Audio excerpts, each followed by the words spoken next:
ஐயா வணக்கங்கய்யா. வணக்கம். ஐயா, அந்த ராணுவ வீரர்களுக்காக திமுக ஒரு பேரணி நடத்தினாங்க. இப்போ அதை பத்தி நீங்க என்ன நினைக்கிறீங்க? இது ஒரு முட்டாள்தனமான பேரணி. ராணுவ வீரர்கள் அப்படி என்ன பண்ணிட்டாங்க?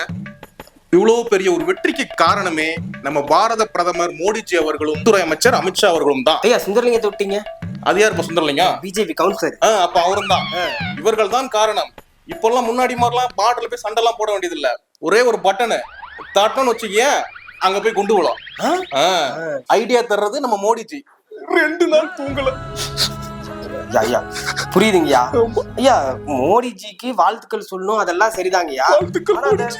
அந்த ராணுவ வீரர்களை பத்தி சொல்றதாங்கய்யா கொஞ்சம் இடிக்க. நம்ம ராணுவ வீரர்கள் என்ன பண்றாங்க அப்படிங்கறத உங்களுக்கு காமிக்கணும்ல. வாங்க ஜம்மு காஷ்மீர் வரைக்கும் போயிடலாம். ஜம்முவா?